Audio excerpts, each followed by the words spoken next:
Bayangkan, seorang poluan cantik memborgol santri yang baru lulus pondok karena dituduh mencuri emas miliaran rupiah. Semua bukti mengarah kepadanya. Semua orang menghina. Namun tak seorang pun menyadari, penangkapan itu justru menjadi awal terbongkarnya fitnah besar, lahirnya cinta, dan hidayah yang mengubah kehidupan banyak orang selamanya. Sebelum mulai ceritanya, coba tuliskan asal daerah kalian dari mana saat menonton video ini. Dan jangan lupa untuk like dan subscribe, agar channel ini semakin berkembang dan membagikan kisah-kisah menarik lainnya. Sekarang mari kita mulai ceritanya. Malam itu begitu sunyi. Langit diselimuti awan gelap yang menutupi cahaya bulan. Angin berembus pelan menyusuri jalan raya yang mulai sepi. Di sebuah kawasan pertokoan, hampir semua toko telah menutup pintunya. Lampu-lampu jalan menjadi satu-satunya penerang di tengah dinginnya malam. Tiba-tiba, suara kaca pecah memecah kesunyian. Beberapa detik kemudian terdengar teriakan orang-orang yang berhamburan keluar dari sebuah toko emas. Ada pencuri? Tolong! Suasana berubah kacau. Dua orang berpakaian serba gelap berlari sekencang mungkin sambil membawa sebuah tas hitam besar. Langkah mereka tergesa-gesa melewati gang sempit yang hanya diterangi cahaya lampu jalan yang redup. Di belakang mereka, suara sirene polisi mulai meraung. Beberapa mobil polisi memasuki kawasan itu dari arah berbeda. Lampu merah dan biru berkedip-kedip membelah gelapnya malam. "Jangan sampai mereka lolos," teriak salah seorang petugas. Kejar-kejaran berlangsung sangat menegangkan. Kedua pelaku terus berlari tanpa menoleh ke belakang. Napas mereka mulai memburu. Mereka melewati permukiman warga, kebun kecil, hingga jalan tanah yang mengarah ke sebuah musala tua di pinggir desa. Tidak jauh dari musala itu, seorang pemuda sedang tertidur lelap di atas tikar lusuh. Namanya Fahri. Usianya baru 23 tahun. Beberapa jam sebelumnya ia baru saja berpamitan dari pondok pesantren tempatnya menimba ilmu selama bertahun-tahun. Dengan hanya membawa sebuah tas berisi pakaian dan beberapa kitab, ia memulai perjalanan menuju kampung halamannya yang masih sangat jauh. Karena kelelahan berjalan sejak sore, Fahri memutuskan beristirahat di teras musala sambil menunggu subuh. Wajahnya tampak damai. Kedua tangannya terlipat di atas dada.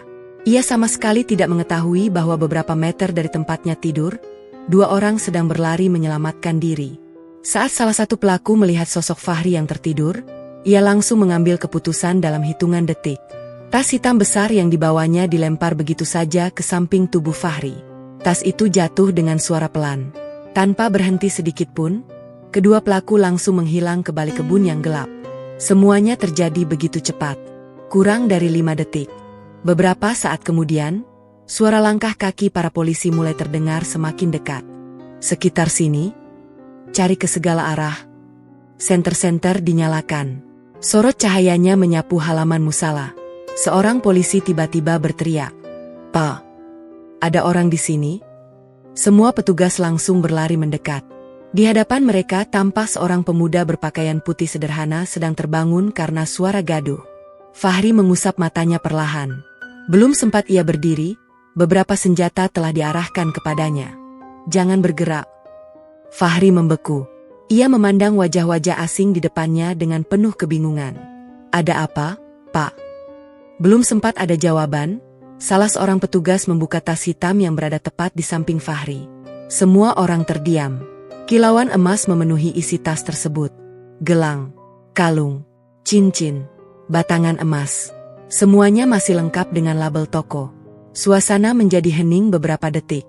Lalu seseorang berseru lantang, "Ini hasil pencurian toko emas." Semua mata langsung tertuju kepada Fahri. Seolah-olah semua bukti telah selesai berbicara. Tidak ada seorang pun yang bertanya bagaimana tas itu bisa berada di sana. Tidak ada yang mencoba mencari penjelasan. Di mata mereka, pelakunya sudah ditemukan. Saat itulah seorang wanita turun dari mobil polisi. Langkahnya tegas, tatapannya tajam. Seragam kepolisian yang dikenakannya tampak rapi. Wajahnya cantik, tetapi memancarkan ketegasan yang membuat siapapun segan. Namanya Sari. Ia adalah perwira muda yang malam itu memimpin pengejaran. Sari memperhatikan Fahri beberapa saat. Tatapan matanya berpindah dari wajah pemuda itu menuju tas penuh emas. "Namamu siapa?" tanyanya dingin. "Fahri." "Kamu mengaku bernama Fahri?" "Iya." "Barang ini milik siapa?" Fahri menoleh ke arah tas itu. Baru kali itu ia melihat keberadaan tas hitam tersebut. Ekspresi wajahnya berubah bingung.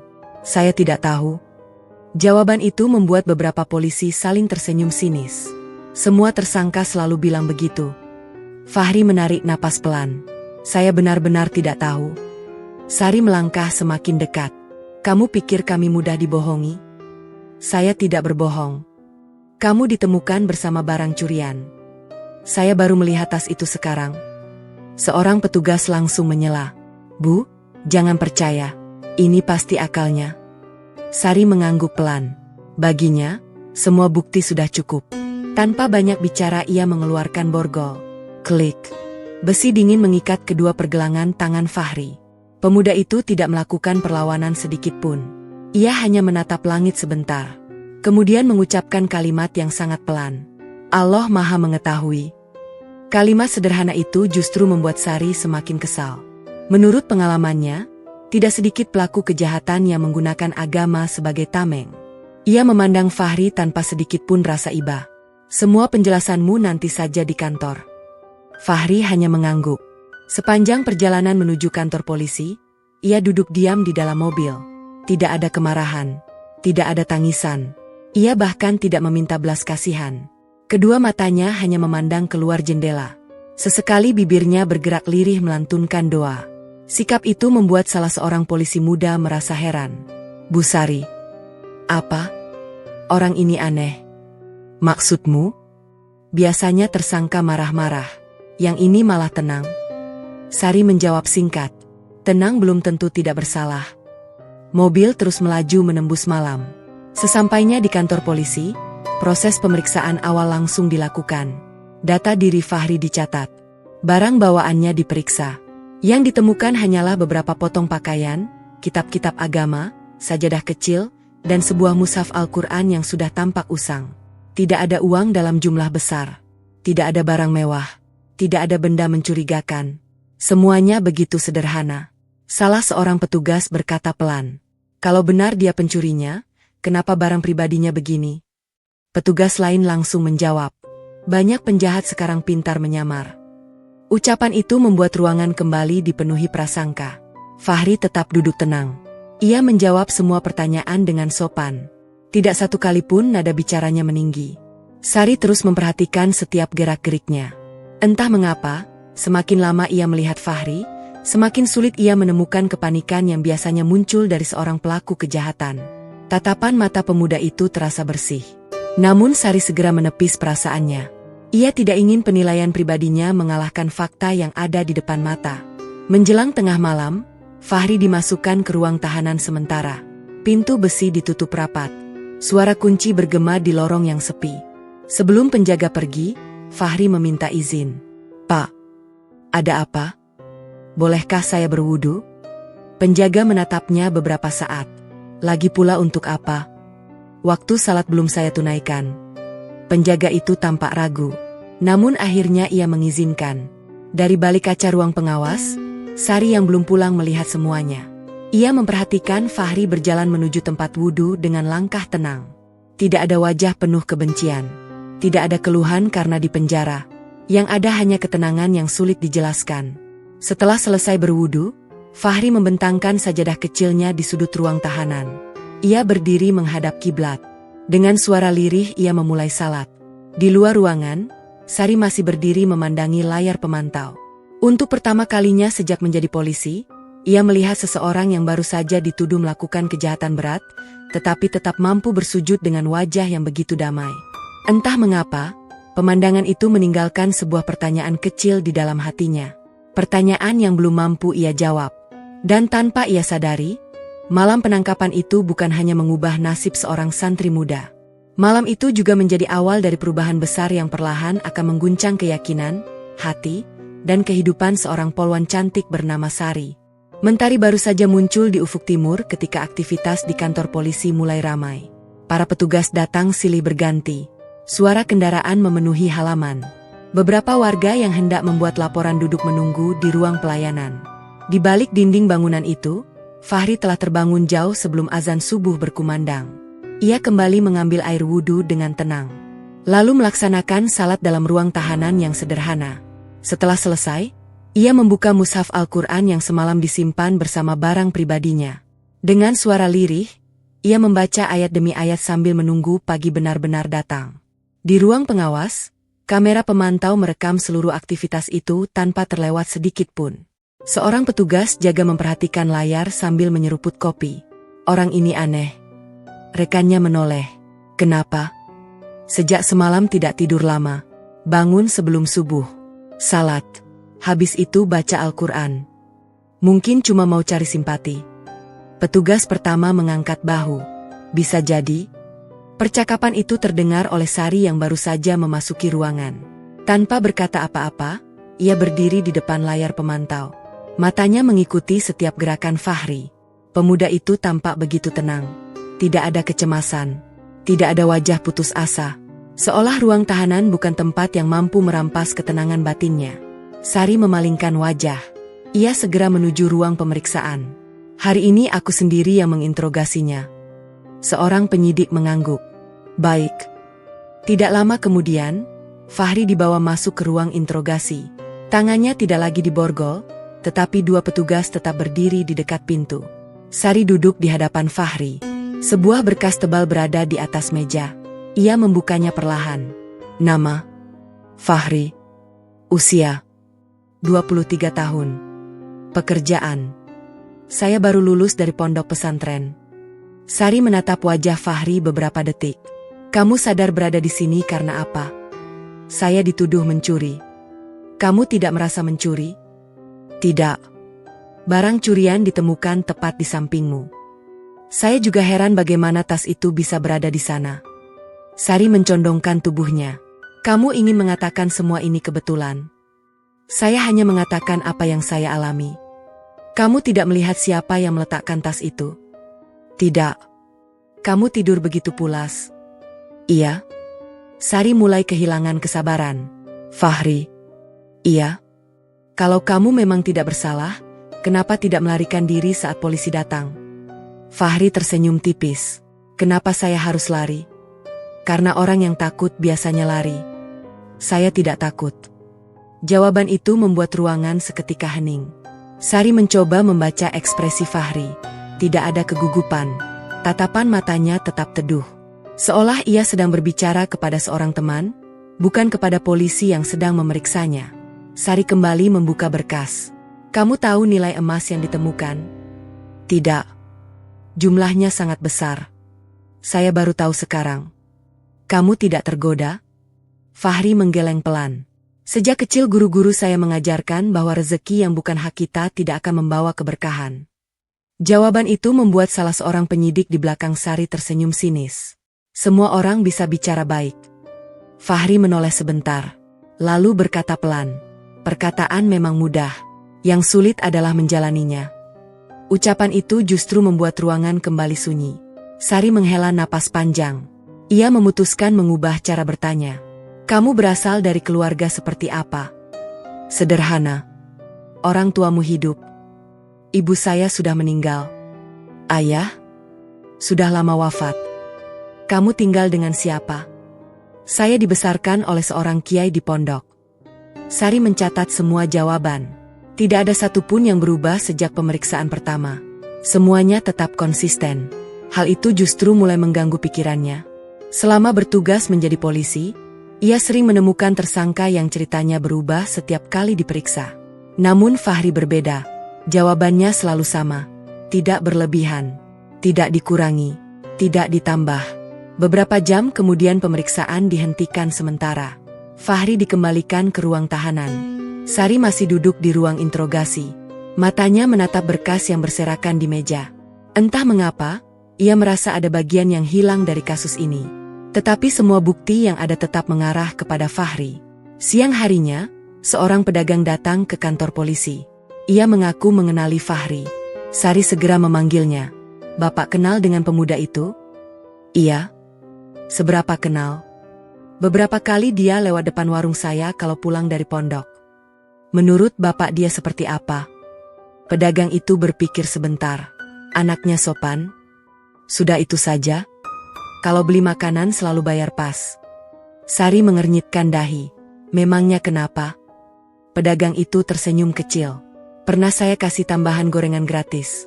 Dia malah mengembalikannya karena merasa tidak membayar. Sari terdiam. Itu saja? Iya. Kesaksian sederhana itu terus terngiang di kepala Sari. Sore harinya ia kembali membuka rekaman kamera pengawas ruang tahanan. Ia melihat Fahri sedang berbincang dengan seorang tahanan lanjut usia.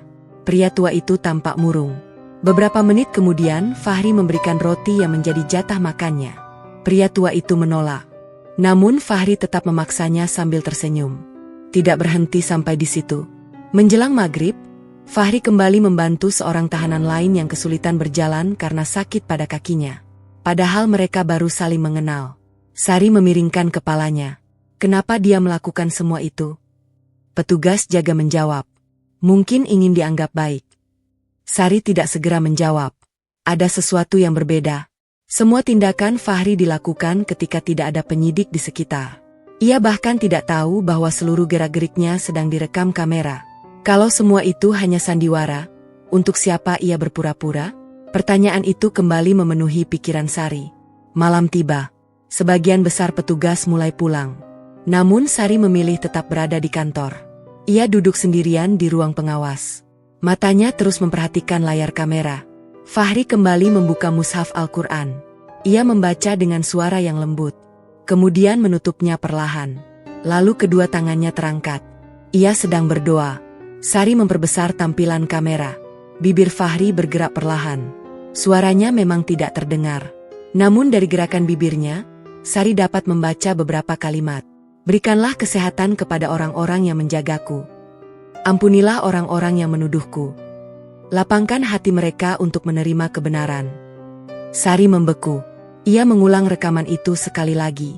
Lalu sekali lagi. Ia yakin tidak salah membaca. Fahri tidak sedang mendoakan dirinya sendiri. Ia justru mendoakan polisi yang menangkapnya. Perasaan aneh mulai muncul di dalam dada Sari. Selama ini ia terbiasa menghadapi orang yang menyimpan dendam kepada polisi. Sebagian besar tahanan memaki, sebagian lagi mengancam. Namun pemuda itu justru mendoakan mereka. Untuk pertama kalinya dalam hidup, keyakinan yang selama ini dipegang Sari mulai terusik. Sejak kecil ia dididik oleh kedua orang tuanya bahwa agama hanyalah warisan budaya. Bahwa manusia hidup cukup mengandalkan logika. Bahwa doa tidak akan mengubah apapun. Namun malam itu, ketika melihat seorang pemuda yang difitnah tetap memanjatkan doa bagi orang lain, logikanya seakan kehilangan jawaban. Sari menutup layar kamera. Ia menyandarkan tubuh di kursi. Pikirannya terasa penuh. Saat hendak pulang, langkahnya terhenti di depan ruang tahanan. Ia berdiri beberapa meter dari balik jeruji. Fahri yang sedang duduk membaca kitab mengangkat wajahnya. Tatapan mereka bertemu. Tidak ada kebencian di mata Fahri. Yang ada hanyalah senyum kecil yang begitu tulus. Selamat malam, Bu. Sari tidak langsung menjawab. Ia justru merasa canggung. Beberapa detik kemudian ia bertanya singkat. Kamu tidak marah kepadaku? Fahri menggeleng pelan. Kenapa harus marah? Saya yang menangkapmu. Itu tugas ibu. Bagaimana kalau nanti kamu dinyatakan bersalah? Fahri tersenyum lagi. Kalau memang saya benar, Allah tidak akan meninggalkan saya. Jawaban itu sederhana. Namun entah mengapa, kalimat tersebut terus bergema di dalam hati Sari ketika ia melangkah meninggalkan ruang tahanan. Tanpa disadarinya, tembok tebal yang selama ini melindungi keyakinannya mulai retak sedikit demi sedikit. Dan semua itu berawal dari ketenangan seorang santri yang tetap memilih berbuat baik, bahkan kepada orang yang telah membelenggu kedua tangannya. 2 hari telah berlalu sejak Fahri ditahan. Kasus pencurian toko emas itu masih menjadi pembicaraan hangat di seluruh kota. Media lokal terus memberitakan penangkapan seorang santri muda yang diduga membawa barang hasil pencurian. Di media sosial, wajah Fahri telah tersebar kemana-mana. Banyak orang langsung percaya bahwa pemuda bersarung dan berpeci itu adalah pelakunya. Tidak sedikit pula yang menghina. Katanya lulusan pondok. Ternyata sama saja. Pantas saja sekarang susah percaya sama siapapun. Komentar-komentar itu terus bermunculan. Fahri sama sekali tidak mengetahui semua itu. Ia tetap menjalani hari-harinya di dalam ruang tahanan dengan rutinitas yang sama. Bangun sebelum subuh, berwudu, salat, membaca Al-Quran, membantu sesama tahanan, lalu kembali membaca kitab hingga malam tiba. Tidak ada satupun kebiasaan yang berubah. Sementara itu, di ruang kerja, Sari duduk memandangi berkas penyelidikan yang semakin menumpuk. Beberapa hasil pemeriksaan mulai datang satu persatu. Sidik jari yang ditemukan pada tas hitam ternyata tidak memberikan hasil yang jelas. Hanya terdapat bercak-bercak yang sudah rusak sehingga sulit dikenali. Sari menghela napas pelan. Ia berharap pemeriksaan itu bisa menjadi titik terang. Namun hasilnya justru membuat semuanya semakin membingungkan. Seorang penyidik senior masuk ke ruangannya. Bu Sari. Iya. Belum ada perkembangan. Sari mengangguk pelan. Ada saksi baru? Pemeriksaan warga sekitar belum menghasilkan apa-apa. Rekaman kamera jalan? Pencahayaannya terlalu gelap. Sari memejamkan mata beberapa detik. Semakin banyak bukti diperiksa, semakin sedikit jawaban yang diperoleh. Yang tersisa hanyalah tas penuh emas yang ditemukan di dekat Fahri. Itulah satu-satunya alasan kuat mengapa pemuda itu masih ditahan. Namun jauh di dalam hati Sari, keyakinannya mulai goyah. Siang itu, saat jam istirahat tiba, ia tidak langsung pulang. Entah dorongan dari mana, langkahnya justru berhenti di depan sebuah toko buku yang selama ini tidak pernah ia kunjungi. Ia berdiri cukup lama di depan rak bertuliskan agama. Tangannya bergerak perlahan mengambil sebuah buku.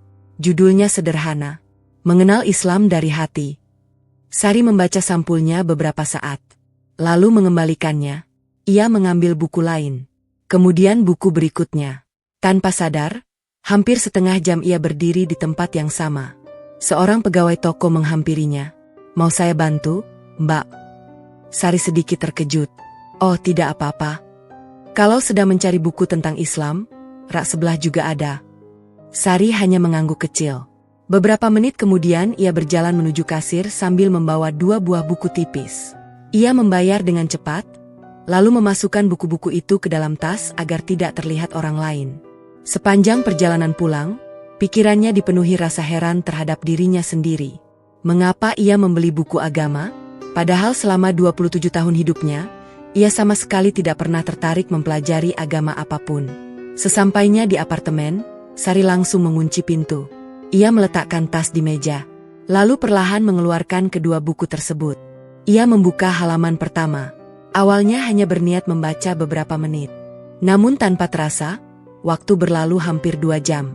Isi buku itu tidak seperti yang ia bayangkan. Tidak ada paksaan, tidak ada ancaman. Yang ia temukan justru penjelasan tentang kejujuran, kasih sayang, kesabaran, dan tanggung jawab. Kalimat demi kalimat membuatnya semakin larut dalam rasa penasaran. Malam semakin larut. Sari menutup bukunya perlahan. Lalu menatap langit dari balik jendela apartemen. Untuk pertama kalinya, ia bertanya dalam hati, apakah selama ini aku terlalu cepat menilai? Keesokan paginya, ia kembali bertugas. Tanpa sadar langkahnya kembali menuju ruang tahanan. Fahri sedang duduk membaca Al-Quran. Begitu melihat Sari datang, ia langsung berdiri. Assalamualaikum. Sari sedikit terdiam. Ia belum terbiasa mendengar sapaan itu. Beberapa detik kemudian ia bertanya, kamu membaca apa? Al-Quran. Kamu membacanya setiap hari? Iya. Kenapa? Fahri tersenyum lembut. Karena hati manusia juga membutuhkan makanan. Sari mengernyitkan dahi. Makanan? Iya. Kalau tubuh membutuhkan makanan agar tetap hidup, hati membutuhkan petunjuk agar tidak tersesat. Kalimat itu terasa begitu sederhana. Namun entah mengapa, Sari tidak mampu melupakannya. Ia kembali bertanya, kalau seseorang tidak pernah membaca kitab sucimu?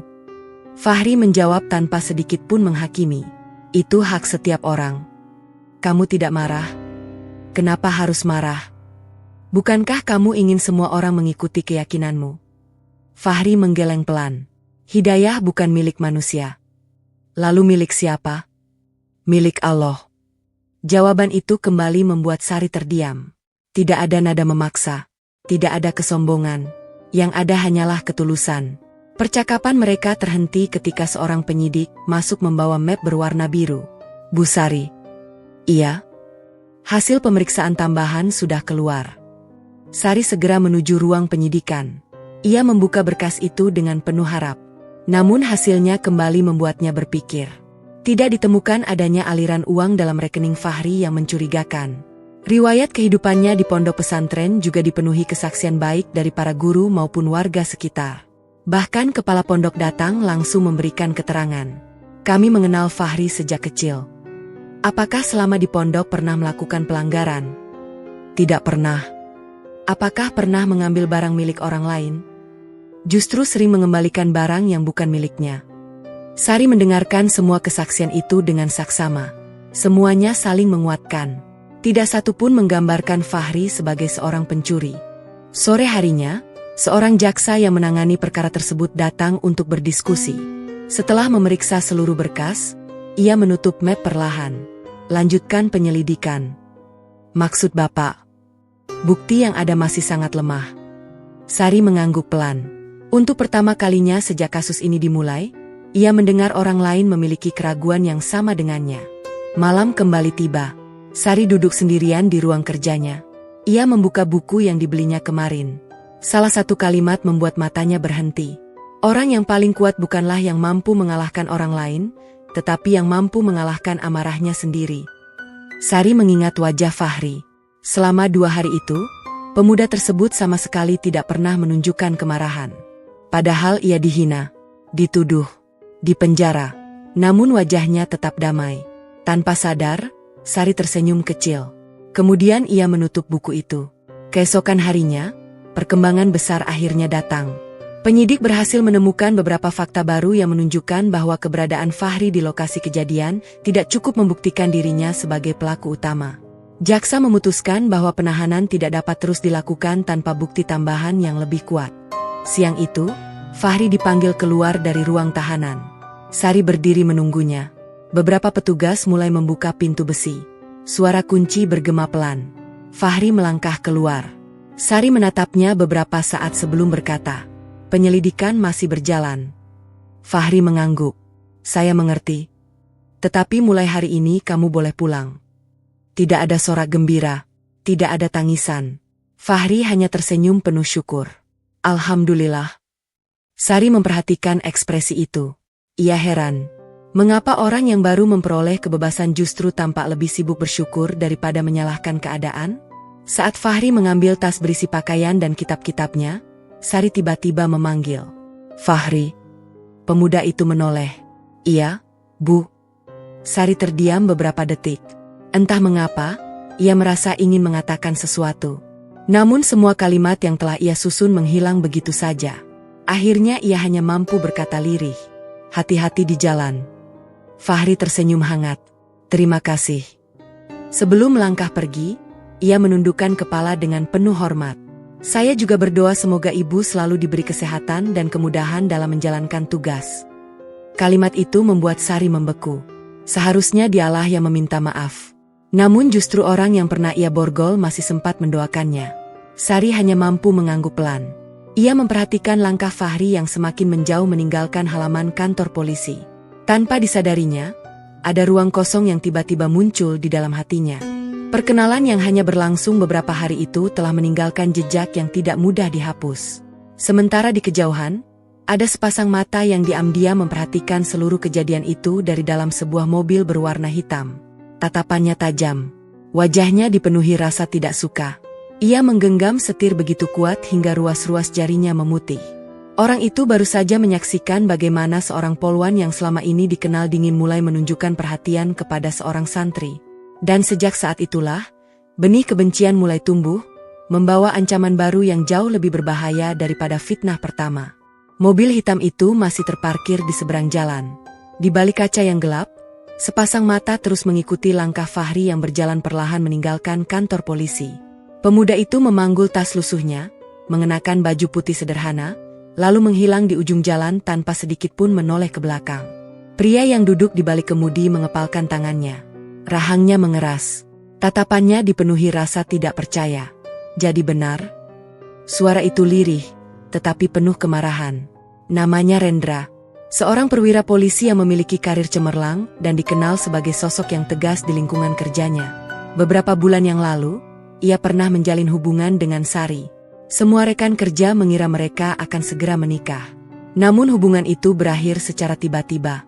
Bukan karena hadirnya orang ketiga. Melainkan karena Sari mulai merasa bahwa Rendra telah berubah menjadi pribadi yang terlalu haus akan jabatan dan penghormatan. Baginya, tujuan selalu lebih penting daripada cara. Sementara bagi Sari, seorang polisi seharusnya berdiri di atas keadilan. Perbedaan itulah yang perlahan memisahkan mereka. Meski hubungan mereka telah berakhir, Rendra tidak pernah benar-benar menerima kenyataan. Di dalam hatinya, Sari tetap miliknya. Ia yakin suatu hari nanti wanita itu akan kembali. Namun siang itu, keyakinannya runtuh. Ia melihat sendiri bagaimana Sari memandang seorang santri dengan tatapan yang belum pernah ia lihat sebelumnya.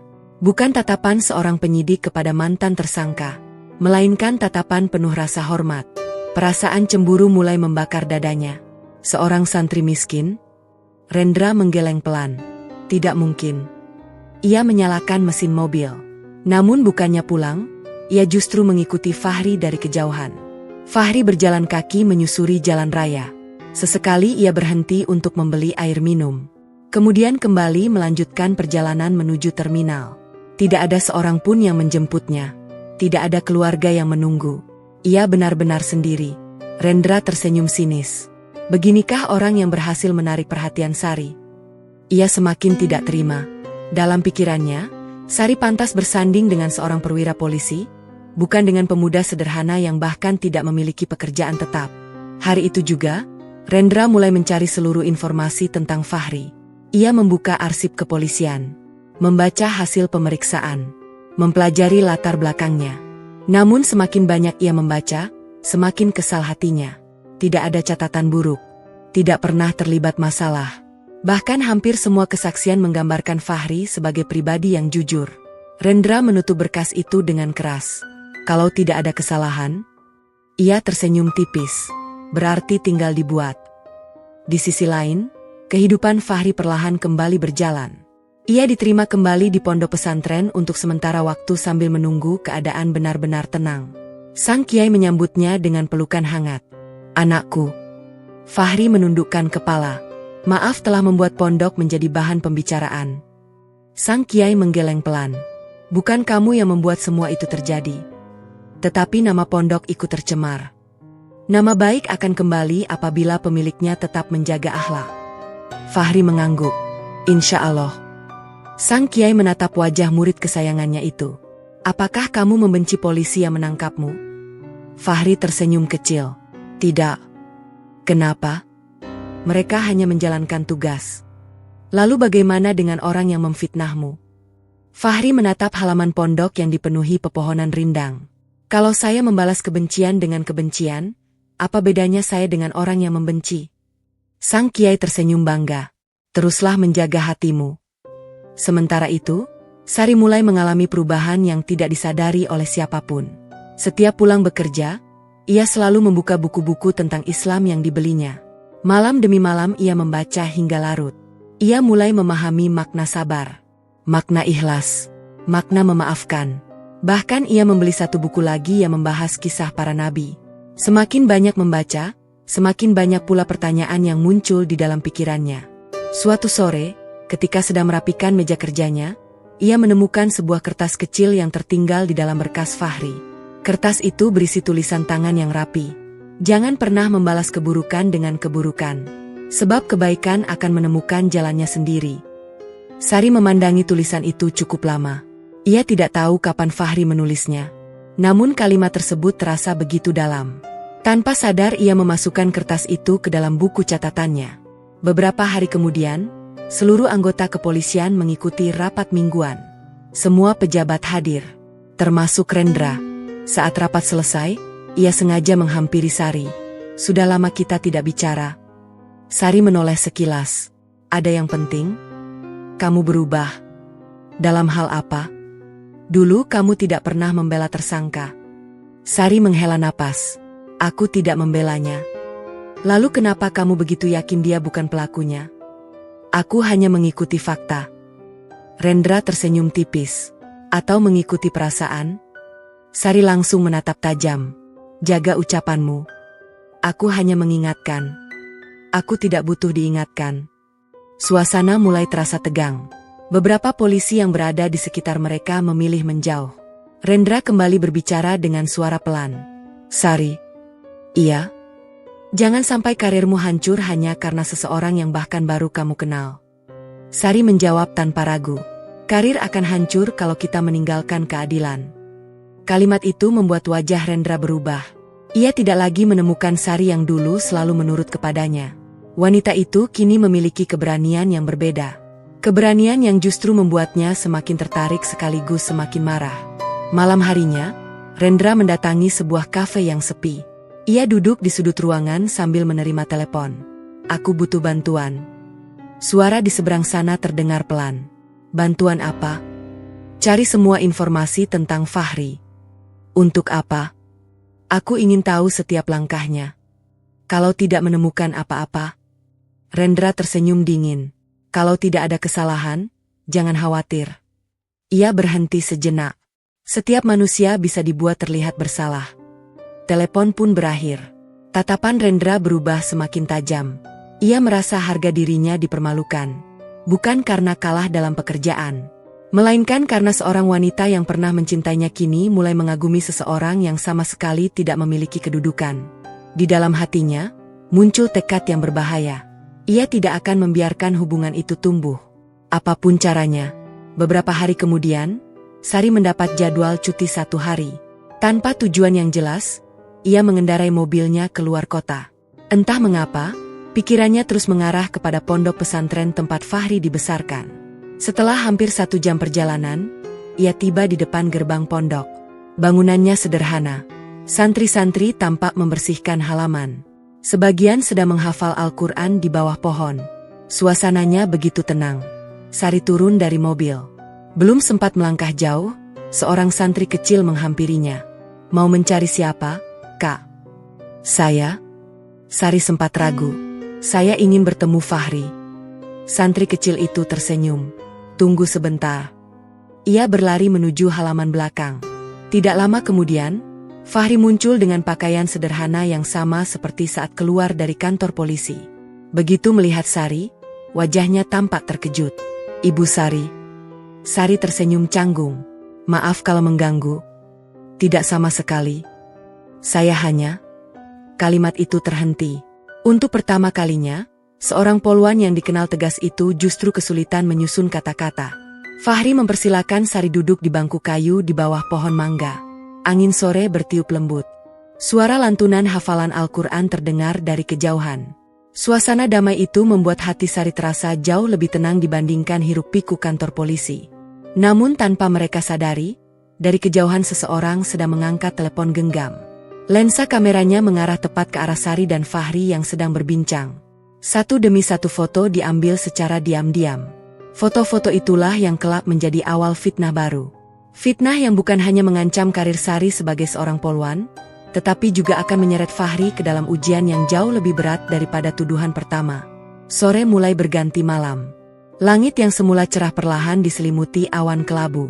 Angin berembus pelan melewati halaman pondok pesantren yang dipenuhi pepohonan rindang. Sari masih duduk berhadapan dengan Fahri di bangku kayu sederhana. Tidak banyak yang mereka bicarakan. Justru keheningan di antara mereka terasa lebih menenangkan daripada ribuan kata. Beberapa santri kecil berlalu sambil membawa kitab.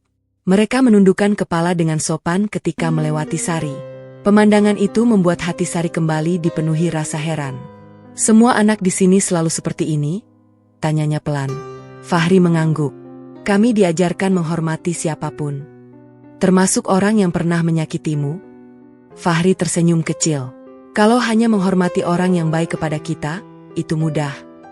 Lalu, yang sulit adalah tetap berbuat baik kepada orang yang belum memahami kita. Jawaban itu kembali membuat Sari terdiam. Sejak mengenal Fahri, hampir setiap kalimat yang keluar dari mulut pemuda itu selalu meninggalkan bekas di dalam hatinya. Bukan karena terdengar indah, melainkan karena Fahri benar-benar menjalani apa yang diucapkannya. Beberapa saat kemudian terdengar azan maghrib berkumandang. Seluruh aktivitas di pondok langsung berhenti. Para santri bergegas menuju masjid. Fahri berdiri perlahan. Maaf, Bu Sari. Iya. Saya harus salat berjamaah. Sari mengangguk. Silakan. Fahri melangkah menuju masjid bersama santri-santri lainnya. Sari tetap duduk di bangku kayu. Entah mengapa ia tidak ingin segera pulang. Dari kejauhan ia melihat ratusan santri memenuhi masjid dengan wajah yang tenang. Tidak ada yang saling berebut tempat. Tidak ada suara gaduh. Semuanya bergerak dengan tertib. Hatinya kembali dipenuhi pertanyaan. Bagaimana mungkin kehidupan yang selama ini ia anggap biasa ternyata menyimpan ketenangan seperti itu? Tanpa disadarinya, beberapa meter dari gerbang pondok, sebuah mobil kembali berhenti. Di dalamnya duduk Rendra. Tatapannya dipenuhi kemarahan. Ia melihat sendiri Sari datang ke pondok hanya untuk menemui Fahri.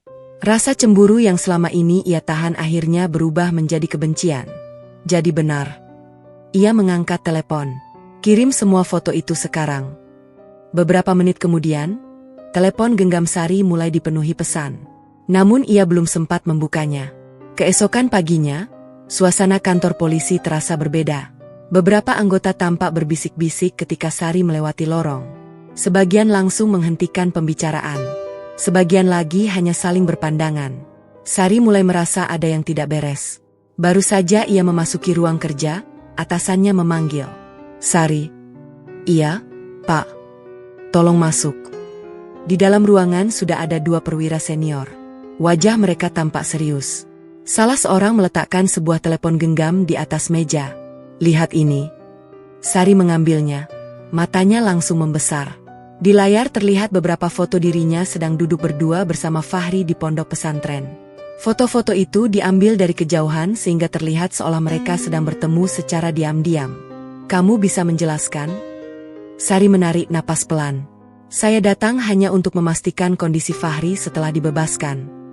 Sebagai penyidik. Iya. Salah seorang perwira menggeleng pelan. Di luar kantor. Saya datang saat cuti. Justru itu yang menjadi masalah. Ruangan kembali sunyi. Atasan Sari memandangnya dengan serius. Kami percaya kamu anggota yang baik. Tetapi berhati-hatilah. Foto seperti ini bisa menimbulkan penilaian yang salah. Sari mengangguk. Saya mengerti. Jangan sampai ada lagi kejadian seperti ini. Baik, Pak. Ia keluar dari ruangan dengan langkah pelan. Belum sempat duduk, teleponnya kembali berdering. Nama yang muncul di layar membuatnya terdiam. Ayah, sudah hampir 2 minggu mereka tidak berbicara. Sari segera mengangkatnya. Halo, Yah. Suara di seberang sana terdengar dingin. Pulang sekarang. Ada apa? Pulang. Telepon langsung ditutup. Perasaan Sari mendadak tidak tenang. Menjelang siang, ia tiba di rumah orang tuanya. Rumah besar itu tampak sunyi. Begitu pintu dibuka, suasana yang dingin langsung terasa. Ayahnya duduk di ruang tamu dengan wajah merah menahan marah. Di sampingnya, ibunya memegang beberapa buku. Jantung Sari berdegup lebih cepat. Ia mengenali semua buku itu. Buku-buku Islam yang selama ini ia sembunyikan di apartemen. Ayah? Belum sempat menyelesaikan kalimatnya, sebuah buku dilempar ke atas meja. Apa ini? Sari menunduk. Ayah menemukannya di apartemenmu. Sari terdiam. Ibunya ikut berbicara.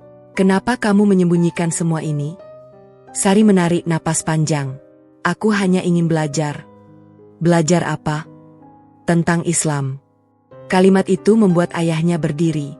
Apa katamu? Aku hanya ingin mengenalnya. Mengenalnya? Suara ayahnya mulai meninggi. Kamu dibesarkan tanpa agama. Kami mengajarimu berpikir dengan logika. Kenapa sekarang kamu membaca semua ini? Sari mencoba tetap tenang. Karena aku ingin mencari kebenaran sendiri. Tamparan keras mendarat di pipinya. Ruangan mendadak hening. Ibunya terkejut. Sari memegang pipinya perlahan. Air matanya hampir jatuh. Tetapi ia berusaha menahannya. Ayahnya menunjuk wajahnya dengan tangan gemetar. Sejak kecil kami membesarkanmu. Kami menyekolahkanmu. Kami mendukungmu menjadi polisi.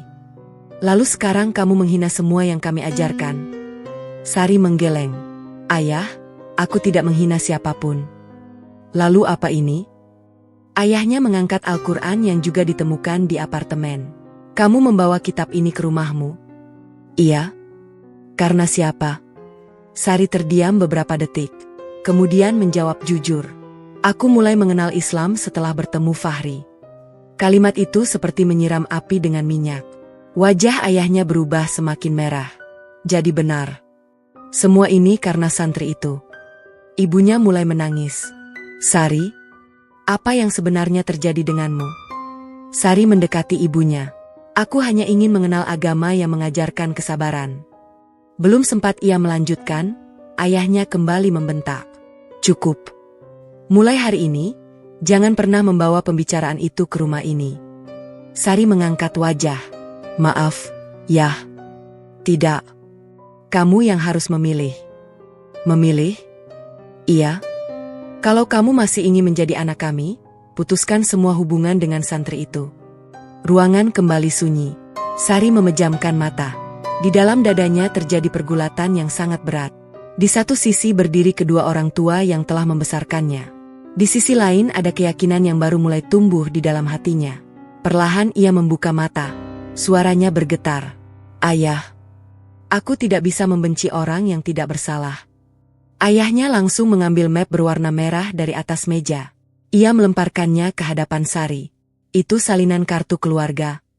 Mulai besok namamu akan kami keluarkan. Sari membeku. Ibunya menangis semakin keras. Ayah, jangan. Namun ayahnya tidak lagi mau mendengar. Ia menunjuk pintu. Keluar. Yah. Keluar. Air mata akhirnya jatuh membasahi pipi Sari. Dengan langkah lemah ia mengambil tasnya. Sebelum keluar rumah, ia menoleh untuk terakhir kalinya. Ibunya menutup wajah sambil menangis. Sementara ayahnya tetap berdiri membelakanginya. Tidak sedikit pun menoleh. Pintu rumah tertutup perlahan. Suaranya terasa seperti memutus seluruh ikatan yang telah terjalin selama puluhan tahun. Sari berjalan menuju mobilnya dengan pandangan kabur oleh air mata. Ia duduk di balik kemudi. Tangannya gemetar. Untuk pertama kalinya dalam hidup, ia merasa benar-benar kehilangan tempat untuk pulang. Di tempat lain, Rendra menerima kabar bahwa rencananya mulai berhasil. Ia tersenyum puas. Namun itu belum cukup. Baginya, menghancurkan hubungan Sari dengan keluarganya hanyalah permulaan. Masih ada satu tujuan yang belum tercapai. Ia ingin memastikan Fahri benar-benar jatuh. Bukan sekadar kehilangan nama baik, melainkan kehilangan kebebasan, masa depan, dan seluruh harapan hidupnya. Sementara itu, tanpa mengetahui badai yang sedang mendekat, Fahri masih duduk di serambi masjid pondok pesantren. Ia menengadahkan kedua tangan. Dengan penuh keikhlasan ia memanjatkan doa. Bukan untuk dirinya sendiri, melainkan untuk seorang wanita yang saat itu sedang menangis sendirian di dalam mobil, setelah diusir oleh keluarga yang paling dicintainya. Hujan turun sejak sore. Butiran air membasahi jalanan kota yang mulai lengang. Lampu-lampu kendaraan memantulkan cahaya di atas aspal yang basah. Di dalam mobilnya, Sari masih duduk memandangi rumah yang baru saja mengusirnya. Rumah yang selama puluhan tahun menjadi tempat ia pulang. Rumah yang kini terasa begitu asing. Air matanya telah berhenti mengalir. Namun sesak di dadanya belum juga hilang. Ia menyalakan mesin mobil, lalu melaju tanpa tujuan yang jelas. Sesampainya di apartemen, Sari langsung menjatuhkan tubuhnya ke sofa. Pandangannya tertuju pada Al-Quran yang tergeletak di atas meja. Buku itu kini terasa menjadi satu-satunya benda yang mampu menenangkan pikirannya. Dengan tangan yang masih bergetar, ia membukanya secara perlahan. Matanya berhenti pada sebuah terjemahan yang berbicara tentang kesabaran. Ia membacanya berulang kali. Sedikit demi sedikit, napasnya mulai terasa lebih ringan. Aku harus kuat. Kalimat itu ia ucapkan pelan kepada dirinya sendiri. Ia sadar, jalan yang dipilihnya tidak akan mudah. Namun ia juga tidak ingin kembali menutup hati terhadap sesuatu yang mulai ia yakini sebagai kebenaran. Di tempat lain, Rendra duduk di ruang kerjanya. Di hadapannya terbentang beberapa berkas. Salah satunya adalah data pribadi Fahri. Ia tersenyum tipis. Kalau fitnah pertama tidak berhasil, ia menutup map itu perlahan. Kita buat fitnah yang kedua. Tak lama kemudian, seseorang memasuki ruangan. Pria itu mengenakan pakaian biasa. Bukan anggota kepolisian. Ia duduk tanpa banyak bicara. Rendra langsung menyodorkan sebuah amplop tebal. Pria itu melirik isi amplop tersebut. Lumayan besar. Aku hanya ingin satu hal. Apa? Pastikan nama Fahri kembali muncul dalam sebuah perkara. Pria itu mengangguk pelan. Lalu, selebihnya biar aku yang mengurus. Percakapan singkat itu berakhir. Pria tersebut keluar membawa amplop di tangannya. Sementara Rendra memandang keluar jendela dengan senyum penuh keyakinan. Beberapa hari kemudian, kehidupan di pondok pesantren kembali berjalan seperti biasa. Fahri membantu para santri membersihkan halaman. Sesekali ia mengajar anak-anak membaca Al-Quran. Tidak ada sedikit pun perubahan dalam kesehariannya. Bagi Fahri, cobaan yang baru saja ia alami hanyalah bagian dari perjalanan hidup. Sang kiai memperhatikan muridnya itu dari kejauhan. Beliau tersenyum kecil. Hatinya tetap tenang. Seorang ustaz di samping beliau mengangguk. Jarang ada anak muda seperti Fahri. Belum lama mereka berbincang, seorang lelaki tak dikenal datang ke halaman pondok. Ia mengenakan jaket lusuh dan membawa sebuah kardus kecil. "Permisi." Fahri segera menghampiri. "Ada yang bisa saya bantu?" "Titipan." "Untuk siapa?" "Untuk saudara Fahri." Fahri tampak bingung. "Saya tidak merasa memesan apapun." "Lalu mungkin ada orang yang mengirimkan." Pria itu menyerahkan kardus tersebut. "Saya hanya diminta mengantar." Tanpa berpikir buruk, Fahri menerimanya. Ia mengucapkan terima kasih. Pria itu langsung pergi. Tidak sampai 5 menit kemudian, suara beberapa mobil berhenti di depan pondok. Beberapa anggota polisi turun dengan langkah cepat. Mereka langsung menuju halaman.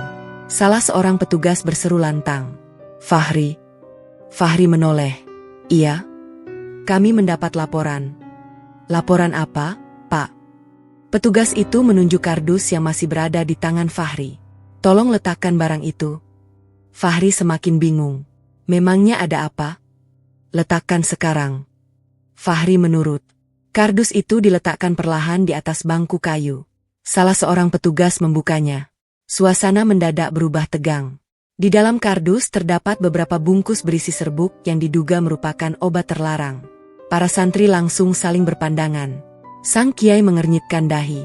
Fahri membeku. Ia benar-benar baru melihat isi kardus tersebut.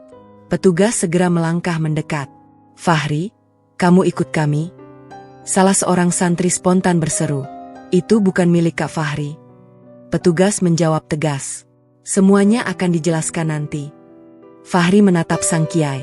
Beliau hanya mengangguk pelan. "Pergilah." Fahri menundukkan kepala. "Baik, Kiai." Ia tidak melawan. Ia tidak berteriak. Ia kembali mengikuti petugas dengan tenang. Pemandangan itu membuat para santri menangis. Beberapa dari mereka tidak percaya bahwa kakak yang selama ini mereka kagumi kembali dibawa polisi. Kabar penangkapan Fahri dengan cepat sampai ke kantor polisi. Sari yang sedang memeriksa laporan langsung berdiri ketika mendengar nama itu. "Apa? Fahri diamankan lagi? Dalam perkara apa?"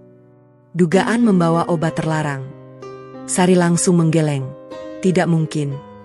Seorang rekan kerja memandangnya. "Kenapa tidak mungkin? Aku mengenal dia." Rekan itu tersenyum tipis. "Kamu mengenalnya baru beberapa hari." Sari tidak menjawab. Namun hatinya menolak mempercayai kabar tersebut. Tanpa menunggu lama, ia segera menuju ruang pemeriksaan. Di sana, Fahri kembali duduk di kursi yang sama seperti beberapa hari sebelumnya. Wajahnya tetap tenang. Begitu melihat Sari masuk, ia berdiri. "Assalamualaikum." Sari membalas dengan anggukan kecil. Ia duduk di hadapannya. "Kamu tahu kenapa dibawa ke sini?" "Karena kardus itu." "Itu milikmu?" "Bukan." "Kamu yakin?" "Saya yakin." "Siapa yang mengirim?" "Saya tidak tahu." "Kenapa diterima?"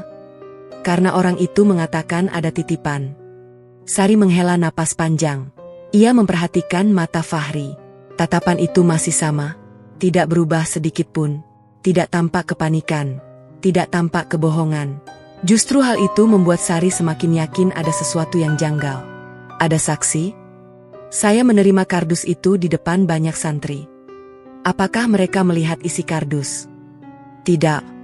Sari mulai berpikir. Kalau benar Fahri ingin menyembunyikan sesuatu, mengapa ia menerima barang itu di tempat terbuka? Mengapa tidak membawanya ke kamar? Mengapa tetap berdiri di halaman hingga semua orang melihat?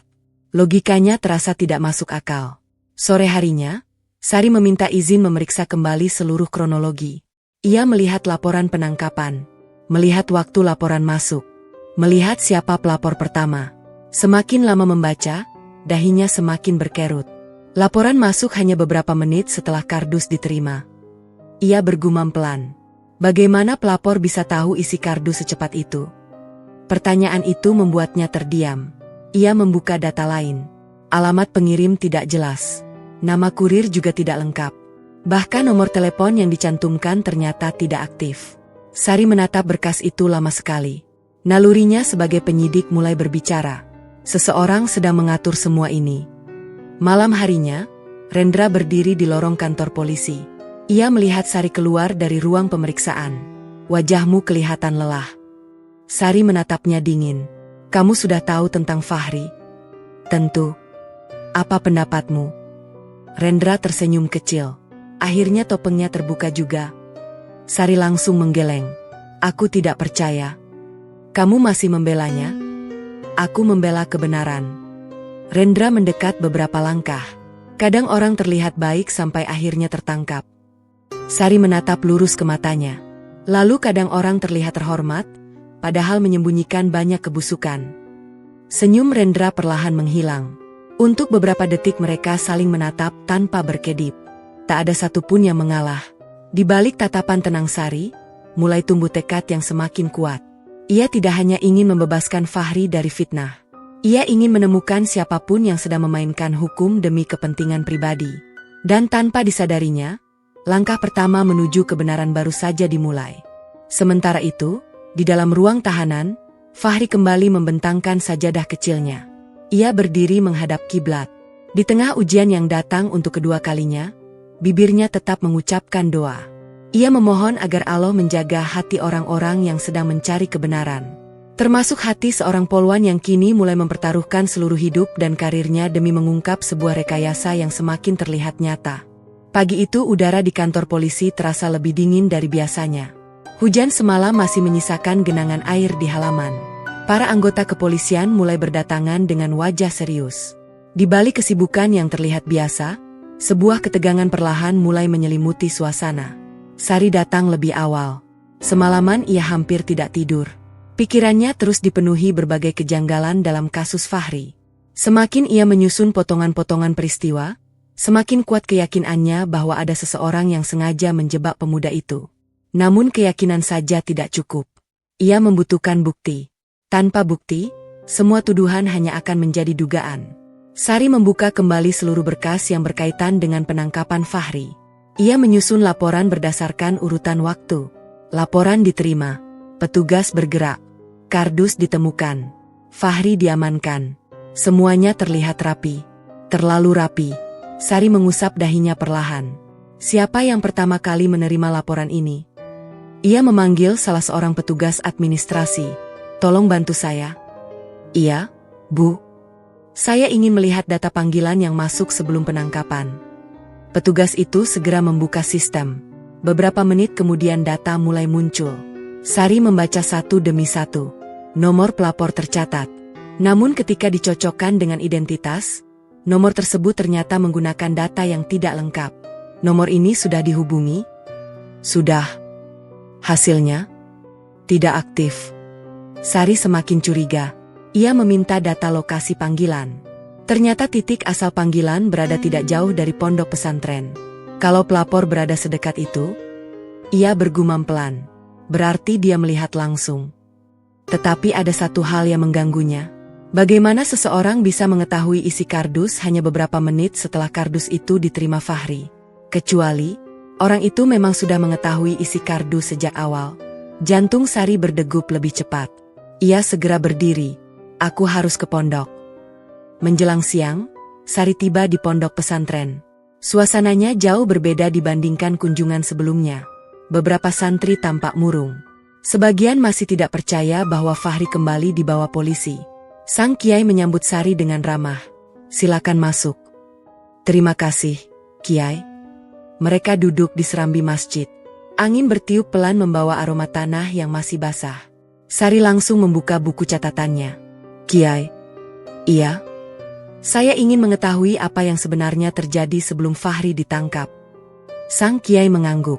Lalu mulai menceritakan semuanya dengan tenang. Tentang pria asing yang datang membawa kardus. Tentang Fahri yang menerima titipan tanpa rasa curiga. Tentang polisi yang datang hanya beberapa menit kemudian. Sari mencatat setiap detail. Tidak satu pun ia lewatkan. Kemudian ia bertanya kepada beberapa santri. Jawaban mereka hampir sama. Semua mengatakan bahwa Fahri belum sempat membuka kardus itu. Bahkan ia masih berdiri di halaman ketika polisi datang. Salah seorang santri kecil tiba-tiba mengangkat tangan. "Kak." Sari tersenyum. "Iya." Waktu itu ada mobil hitam. Sari langsung menoleh. "Mobil hitam?" "Iya." "Di mana?" "Di depan pondok." "Berapa lama?" "Sejak sebelum orang yang bawa kardus datang." Sari mulai mencatat lagi. "Kamu lihat siapa yang ada di dalam mobil?" Santri kecil itu menggeleng. Kacanya gelap. Meski belum menjadi bukti, informasi itu membuat Sari semakin yakin bahwa penangkapan tersebut telah direncanakan. Sebelum pulang, sang kiai memanggilnya. "Nak Sari." "Iya, Kiai." "Jangan biarkan kemarahan mengalahkan keadilan." Sari mengangguk pelan. "Saya akan berusaha. Kalau kamu berada di jalan yang benar, tetaplah berjalan. Walaupun jalannya tidak mudah." Kalimat itu kembali menambah kekuatan di dalam hati Sari. Sesampainya di kantor, Sari langsung meminta izin kepada atasannya untuk memperluas penyelidikan. Namun jawaban yang diterimanya justru di luar dugaan. "Permintaanmu ditolak." Sari terdiam. "Kenapa, Pak?" "Kasus ini sudah cukup jelas. Saya menemukan beberapa kejanggalan. Itu hanya dugaan. Saya ingin memastikan." Atasannya menggeleng pelan. "Kamu terlalu jauh membawa perasaan ke dalam pekerjaan." Kalimat itu terasa menusuk. Namun Sari tetap berusaha tenang. "Pak." "Iya." "Kalau memang ada orang yang sengaja menjebak seseorang, bukankah itu juga harus diungkap? Serahkan kepada penyidik lain." "Saya juga penyidik." "Tidak untuk perkara ini." Ruangan menjadi sunyi. Sari memahami arti keputusan itu. Secara halus, ia sedang disingkirkan dari kasus Fahri. Ia keluar dari ruangan dengan langkah pelan. Belum sempat duduk, teleponnya bergetar. Sebuah pesan masuk dari nomor tak dikenal. "Berhenti menyelidiki kalau masih sayang karirmu." Sari membaca pesan itu berulang kali. Tidak ada nama, tidak ada identitas, hanya ancaman singkat. Ia menghapus pesan tersebut. Namun bukan rasa takut yang muncul, melainkan keyakinan bahwa ia sedang mendekati sesuatu yang besar. Di sisi lain, Rendra duduk santai di ruangannya. Seorang anggota datang melapor. "Pak." "Iya." Sari masih terus mencari bukti. Rendra tersenyum tipis. "Biarkan. Kalau dia menemukan sesuatu." Rendra menggeleng. "Tidak akan." "Kenapa begitu yakin?" "Karena semua jejak sudah dibersihkan." Ia bangkit dari kursinya. Kemudian memandang keluar jendela. Yang harus dijaga sekarang bukan perkara itu. Lalu apa? Pastikan Sari kehilangan kepercayaan semua orang. Malam mulai turun. Sebagian besar lampu kantor polisi telah dimatikan. Namun ruang arsip masih menyala. Sari diam-diam memeriksa kembali dokumen lama. Ia membuka satu demi satu laporan. Matanya berhenti pada sebuah nama petugas yang ikut dalam penangkapan Fahri. Petugas itu ternyata bukan berasal dari wilayah tempat pondok berada. Kenapa dia bisa ikut operasi itu? Sari segera mencari data penugasannya. Namun berkas tersebut hilang. Ia mencoba membuka data digital. Ternyata juga sudah dihapus. Jantungnya berdegup semakin cepat. Seseorang benar-benar sedang menutupi jejak. Saat hendak meninggalkan ruang arsip, ia mendengar suara langkah kaki. Sari segera mematikan lampu. Ia berdiri di balik rak berkas. Dua orang masuk ke dalam ruangan. Salah satunya adalah Rendra. Sari menahan napas. Dari balik rak, ia mendengar percakapan mereka. "Semua dokumen sudah bersih?" "Sudah, Pak. Jangan sampai ada salinan yang tertinggal." "Aman?" Kalau Sari bertanya, bilangkan berkasnya belum lengkap. "Bagus." Percakapan itu membuat tubuh Sari membeku. Meski belum memiliki bukti yang cukup, ia akhirnya mengetahui satu hal yang sangat penting. Rendra memang sedang menyembunyikan sesuatu. Beberapa saat setelah mereka pergi, Sari keluar dari tempat persembunyiannya. Matanya mulai berkaca-kaca. Bukan karena takut, melainkan karena kecewa. Orang yang dulu pernah ia cintai ternyata rela memanfaatkan jabatan demi menghancurkan orang lain. Ia menggenggam buku catatannya erat-erat. Lagi pula, ia berbisik pelan. Kalau dia sampai menghapus berkas, berarti memang ada sesuatu yang ingin disembunyikan. Malam itu juga Sari membuat keputusan besar. Ia tidak lagi sekadar ingin membebaskan Fahri. Ia ingin membongkar seluruh rekayasa yang dilakukan Rendra. Walaupun untuk itu ia harus mempertaruhkan pangkat, karir, bahkan masa depannya sebagai seorang polwan. Sementara di dalam ruang tahanan, Fahri masih duduk bersandar di dinding. Seorang tahanan baru bertanya kepadanya, "Kamu tidak takut di penjara?" Fahri tersenyum tenang. "Saya takut kalau kehilangan kejujuran. Tapi hidupmu sedang dihancurkan." Fahri mengangkat wajahnya. "Selama Allah masih mengetahui kebenaran, saya tidak pernah sendirian." Di tempat yang berbeda, Sari menatap langit malam dari halaman kantor polisi. Ia mengepalkan tangan. Perjuangan yang sebenarnya baru saja dimulai.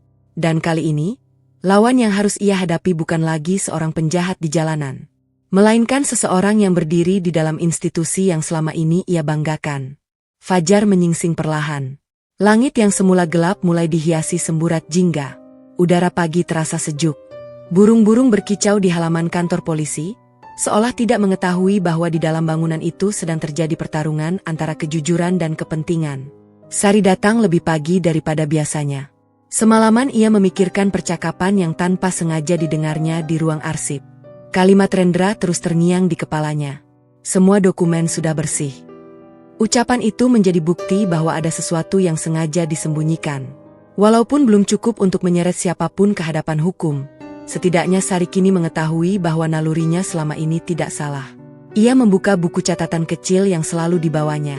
Di dalamnya sudah tersusun banyak nama, waktu kejadian, dan berbagai kejanggalan yang ia temukan sejak Fahri pertama kali ditangkap. Semakin lama ia membaca, semakin jelas pola yang mulai terbentuk. Semua peristiwa seolah diarahkan agar Fahri selalu berada di tempat yang salah pada waktu yang salah. Ini bukan kebetulan. Sari menutup buku itu perlahan. Ini memang direncanakan. Hari itu Sari meminta izin menemui Fahri di ruang tahanan. Petugas jaga segera membuka pintu besi. Fahri sedang merapikan sajadahnya setelah selesai melaksanakan salat duha. Begitu melihat Sari datang, ia tersenyum seperti biasa. "Assalamualaikum." Sari mengangguk pelan. "Waalaikumsalam." Ia baru menyadari bahwa untuk pertama kalinya dalam hidup, ia membalas salam seorang muslim dengan spontan. Sari duduk di kursi yang berada di depan jeruji. Beberapa detik ia hanya memandang Fahri. "Aku ingin bertanya." "Silakan. Apakah kamu tidak pernah merasa lelah?" "Lelah? Iya. Kamu difitnah 2 kali. Namamu dihina. Kamu kehilangan kebebasan. Tetapi wajahmu tetap tenang." Fahri tersenyum kecil. "Saya juga manusia." "Berarti kamu sedih?" "Tentu. Lalu kenapa tidak marah?" Fahri menatap langit-langit ruang tahanan. Kiai pernah berkata, "Apa? Kesabaran bukan berarti kita tidak merasakan sakit." Lalu, kesabaran adalah tetap memilih jalan yang benar ketika hati sedang terluka. Sari menundukkan kepala. Kalimat itu terasa begitu dalam. Ia kembali bertanya, "Kalau nanti kamu benar-benar di penjara?" Fahri tersenyum. "Tempat bisa mengurung tubuh, tetapi tidak bisa mengurung hati yang percaya kepada Allah." Sari memejamkan mata beberapa saat. Entah mengapa, setiap kali berbicara dengan Fahri, ia selalu pulang membawa ketenangan yang tidak pernah ia temukan di tempat lain. Siang harinya, perkembangan yang tidak diduga akhirnya datang. Salah seorang petugas laboratorium forensik menemui Sari secara diam-diam. "Bu." "Iya. Saya menemukan sesuatu." "Apa?" Petugas itu menyerahkan sebuah map tipis. Hasil pemeriksaan kardus. Sari segera membukanya. Matanya langsung membesar. Sidik jari Fahri ternyata hanya ditemukan pada bagian luar kardus. Sementara di dalam bungkus yang berisi obat terlarang terdapat sidik jari milik orang lain yang belum teridentifikasi. Sari langsung berdiri. "Kenapa hasil ini belum dimasukkan ke berkas?" Petugas itu tampak ragu. "Saya diperintahkan menunda." "Oleh siapa?" Petugas tersebut menundukkan kepala. "Maaf, Bu. Saya tidak berani menyebutkan." Sari menarik napas panjang. Ia tidak memaksa. Jawaban itu sudah cukup membuatnya memahami siapa yang berada di balik semuanya. Ia segera membawa hasil pemeriksaan tersebut kepada atasannya. Namun lagi-lagi ia mendapat penolakan. Ini belum cukup. Pak, sidik jari Fahri tidak ada pada barang di dalam kardus. Itu belum membuktikan dia tidak bersalah. Setidaknya ini membuktikan perkara ini harus diperiksa ulang. Atasannya menutup map itu. Kamu terlalu memaksakan diri. Sari menggenggam map tersebut erat-erat. Kalau semua bukti yang meringankan terus diabaikan, bagaimana keadilan bisa ditegakkan? Ruangan mendadak sunyi. Atasannya hanya memandang Sari tanpa menjawab. Sari keluar dengan hati yang semakin mantap. Kini ia tahu bahwa ia tidak bisa lagi bergantung kepada orang lain. Ia harus mengumpulkan seluruh bukti sendiri.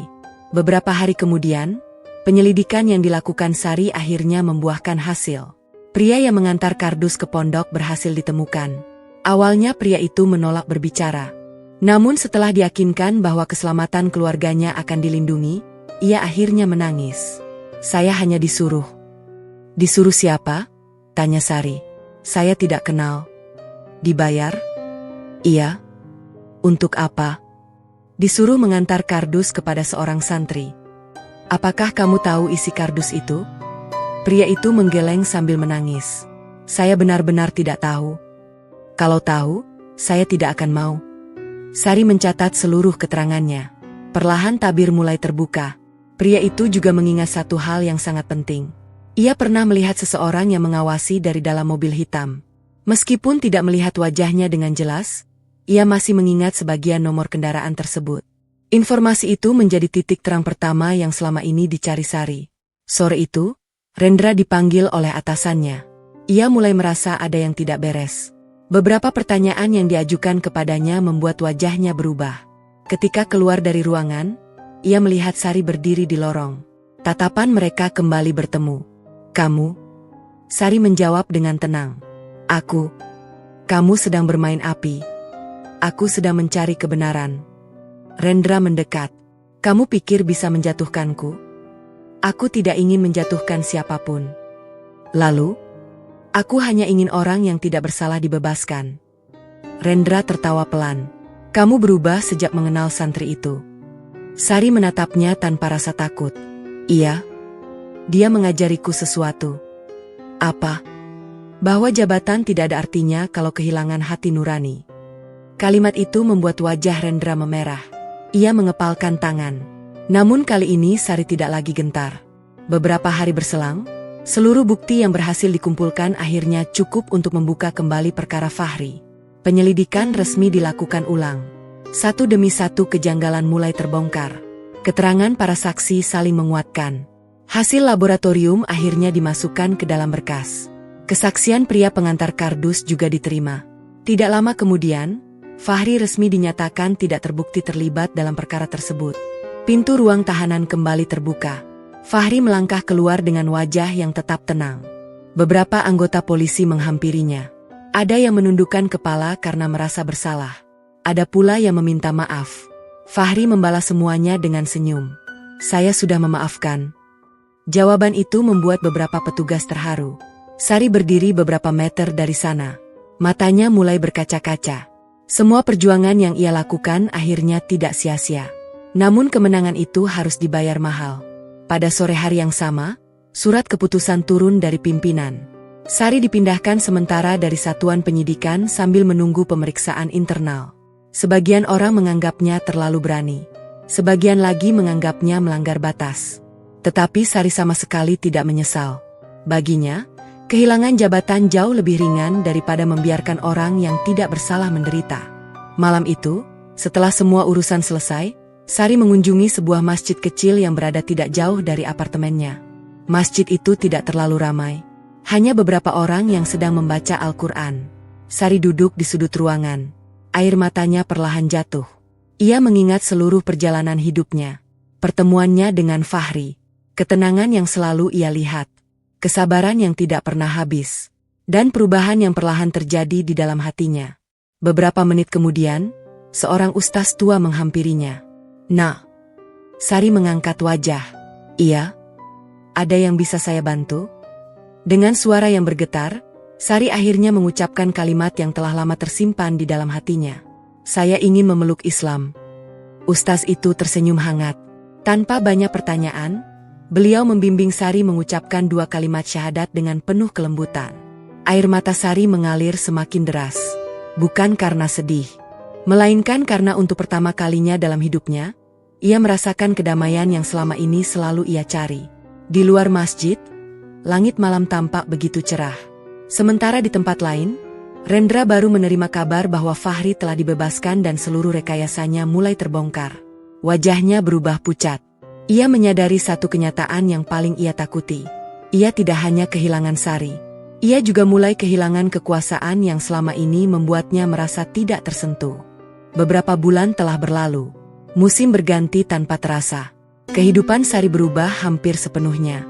Setelah resmi memeluk Islam, ia mulai belajar salat, membaca huruf-huruf hijaiyah, dan memahami ajaran agama sedikit demi sedikit. Semua dilakukan dengan penuh kerendahan hati. Ia tidak pernah merasa malu belajar dari awal. Bahkan beberapa kali ia datang ke pondok pesantren untuk meminta bimbingan kepada kiai dan para ustazah yang mengajar para santri putri. Fahri tidak pernah memaksanya. Ia juga tidak pernah merasa dirinya lebih baik. Setiap kali Sari bertanya, Fahri selalu menjawab dengan sederhana. Belajar agama tidak perlu tergesa-gesa. Yang penting hati tetap ikhlas. Kalimat itu selalu membuat Sari merasa tenang. Hubungan mereka pun tumbuh secara alami. Tidak pernah melewati batas. Tidak pernah menjadi bahan pembicaraan yang buruk. Fahri tetap menjaga adab. Sari tetap menjaga kehormatan dirinya. Mereka sama-sama memahami bahwa sebuah hubungan yang baik harus dimulai dengan niat yang baik. Sementara itu, Rendra harus menjalani pemeriksaan internal. Semakin banyak penyimpangan yang ditemukan. Beberapa anggota yang selama ini diam akhirnya mulai berbicara. Dokumen yang sempat dihapus ternyata berhasil dipulihkan oleh tim pemeriksa. Catatan komunikasi mulai diperiksa. Kesaksian demi kesaksian bermunculan. Rendra berusaha membela diri. Namun setiap alasan yang ia sampaikan justru semakin membuka kebohongan yang selama ini disembunyikannya. Untuk pertama kalinya dalam karirnya, ia merasakan bagaimana rasanya duduk sebagai pihak yang diperiksa. Tidak ada lagi senyum percaya diri. Tidak ada lagi sorot mata penuh kesombongan. Yang tersisa hanyalah penyesalan yang datang terlambat. Di tempat lain, ayah Sari menjalani hari-harinya dalam kesunyian. Sejak mengusir putrinya, rumah besar yang dulu terasa hangat kini berubah menjadi begitu sepi. Meja makan yang biasanya dipenuhi percakapan kini hanya menyisakan suara sendok yang beradu dengan piring. Ibunya Sari beberapa kali mencoba membuka pembicaraan. Namun sang ayah selalu memilih diam. Setiap kali melihat kamar putrinya yang kosong, ada sesuatu yang terasa hilang. Meski gengsinya masih terlalu tinggi untuk mengakuinya, jauh di lubuk hatinya ia mulai merindukan Sari. Suatu pagi, ketika sedang memeriksa toko kelontong miliknya yang cukup besar, tiba-tiba dadanya terasa sesak. Napasnya memburu. Pandangan matanya mulai kabur. Para karyawan langsung panik. Pak, duduk dulu. Belum sempat berdiri, tubuhnya ambruk ke lantai. Ia segera dilarikan ke rumah sakit. Berita itu sampai kepada Sari pada sore hari. Ia menerima telepon dari salah seorang mantan karyawan toko. Mbak Sari. Iya. Bapak dirawat di rumah sakit. Sari langsung berdiri. Ayah sakit? Iya. Kondisinya cukup serius. Tanpa berpikir panjang, Sari segera berangkat. Sepanjang perjalanan, air matanya terus mengalir. Semua kenangan bersama ayahnya kembali muncul. Meski pernah diusir. Meski namanya dicoret dari kartu keluarga. Di dalam hati Sari, ayahnya tetaplah orang yang sangat ia cintai. Sesampainya di rumah sakit, ia melihat ibunya duduk sendirian di depan ruang perawatan. Wajah wanita itu tampak pucat. Begitu melihat Sari datang, air matanya langsung pecah. Sari. Tanpa ragu, Sari memeluk ibunya. Pelukan itu berlangsung cukup lama. Seolah seluruh luka yang selama ini tersimpan perlahan mulai mencair. Ayah bagaimana, Bu? Ibunya mengusap air mata. Dokter masih berusaha. Kondisinya belum stabil. Sari segera masuk ke ruang perawatan. Di atas tempat tidur, ayahnya tampak jauh berbeda. Wajah yang dulu selalu terlihat tegas kini tampak lemah. Tubuhnya dipenuhi berbagai selang. Mesin monitor berbunyi pelan mengikuti detak jantungnya. Perlahan ayahnya membuka mata. Tatapan mereka bertemu.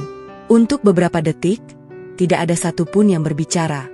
Kemudian air mata mengalir dari sudut mata pria itu. Sari. Suara itu sangat pelan. Sari langsung menggenggam tangannya. Iya, Yah. Ayah. Beliau berhenti karena napasnya terasa berat. Rindu. Kalimat itu membuat tangis Sari pecah. Ia mencium tangan ayahnya berkali-kali. Aku juga rindu, Yah. Ruangan dipenuhi isak tangis yang selama ini tertahan. Tidak ada lagi amarah. Tidak ada lagi kebencian. Yang tersisa hanyalah kasih sayang seorang ayah dan anak. Beberapa hari berlalu. Meski telah mendapatkan perawatan terbaik, kondisi ayah Sari belum menunjukkan perkembangan yang berarti.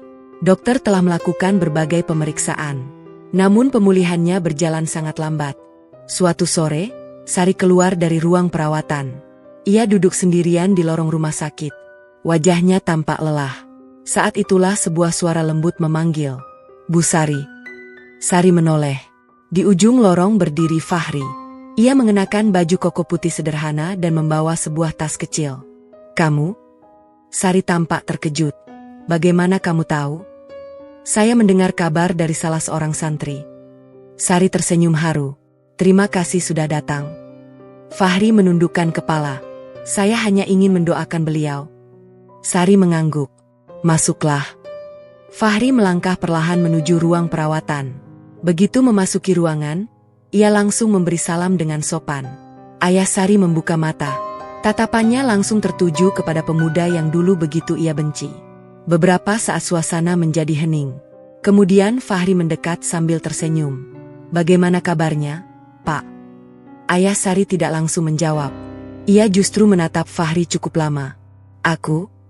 Suara pria itu bergetar. Pernah menghinamu? Fahri menggeleng pelan. Itu sudah berlalu.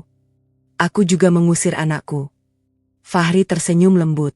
Yang terpenting sekarang Bapak lekas sembuh. Ayah Sari memejamkan mata. Air matanya kembali mengalir. Ia tidak menyangka pemuda yang pernah ia tuduh sebagai penyebab hancurnya keluarganya justru datang membawa ketulusan. Setelah berbincang beberapa saat, Fahri meminta izin kepada keluarga. Kalau Bapak berkenan. Semua mata tertuju kepadanya. Saya ingin membantu sebatas kemampuan yang saya pelajari dari Kiai.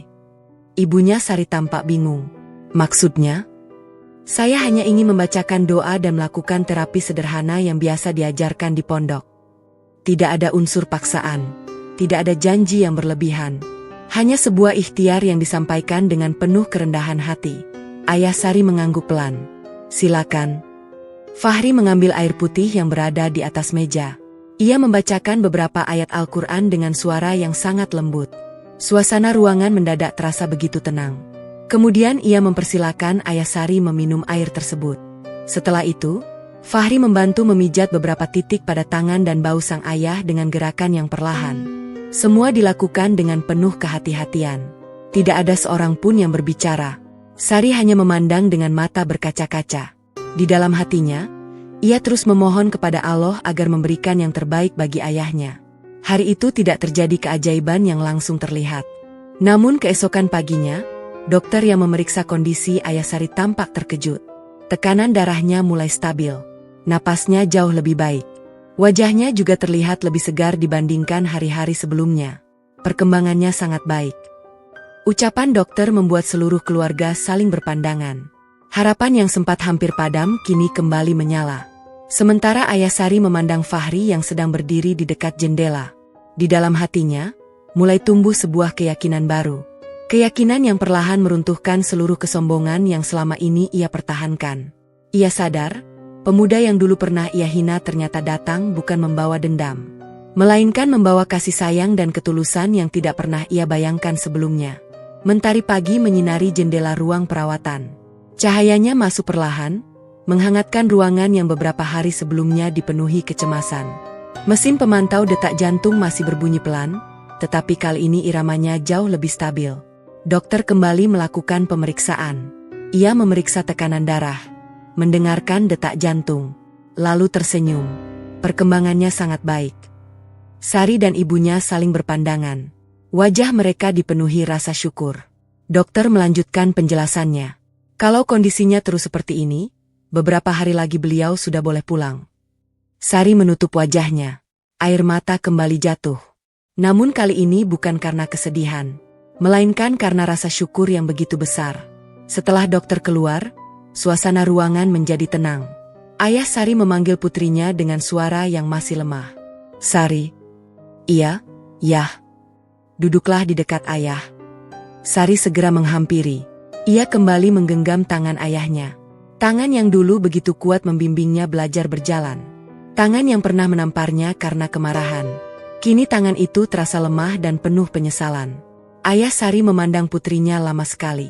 Air matanya kembali mengalir. Ayah salah. Sari langsung menggeleng. Jangan bicara begitu. Tidak. Ayah menarik napas panjang. Ayah memang salah. Ayah terlalu sombong. Ayah merasa semua yang ayah yakini pasti benar. Ayah bahkan tidak memberi kesempatan kepadamu untuk menjelaskan. Ruangan kembali dipenuhi keheningan. Ibunya Sari ikut menangis di sudut ruangan. Selama ini mereka sama-sama mempertahankan gengsi. Namun sakit yang dialami sang ayah seolah menghancurkan seluruh tembok kesombongan itu. Ayah Sari kembali berbicara. Sari. Iya. Maafkan ayah. Sari langsung memeluk ayahnya dengan hati-hati. Tangis keduanya pecah bersamaan. Ayah tidak perlu meminta maaf. Ayah tetap orang tuaku. Tidak ada satu hari pun aku membencimu. Kalimat itu membuat sang ayah menangis semakin keras. Ia menyadari bahwa putrinya tetap mencintainya, meskipun pernah diusir dan diperlakukan dengan sangat menyakitkan. Beberapa saat kemudian, Fahri datang membawa buah tangan sederhana. Hanya beberapa buah apel dan kurma. Begitu memasuki ruangan, ia memberi salam. Assalamualaikum. Kali ini, ayah Sari langsung menjawab. Waalaikumsalam. Jawaban itu membuat Sari menoleh. Ia melihat perubahan yang begitu besar pada ayahnya. Fahri meletakkan buah di atas meja. Bapak bagaimana hari ini? Ayah Sari tersenyum tipis. Lebih baik. Itu karena pertolongan Allah. Fahri menggeleng pelan. Saya hanya berusaha. Ayah Sari memandang wajah Fahri cukup lama. Semakin ia memperhatikan pemuda itu, semakin ia merasa malu kepada dirinya sendiri. Dulu ia pernah menganggap Fahri tidak pantas dikenal oleh putrinya. Ia menganggap pemuda sederhana itu hanya akan membawa masalah. Namun kenyataannya justru sebaliknya. Saat semua orang menjauh, saat dirinya jatuh sakit, saat keluarganya hancur, Fahri datang tanpa membawa dendam. Ia hanya membawa doa. Ketulusan itulah yang perlahan meluluhkan hati sang ayah. Sore harinya, ketika hanya ada mereka berempat di dalam ruangan, ayah Sari memecah keheningan. Fahri. Iya, Pak. Aku ingin bertanya. Silakan. Kenapa kamu masih mau datang membantu orang yang pernah menghinamu? Fahri tersenyum lembut. Karena Rasul mengajarkan agar membalas keburukan dengan kebaikan. Ayah Sari menundukkan kepala. Lalu kamu tidak pernah menyimpan dendam? Saya pernah merasa sedih. Lalu?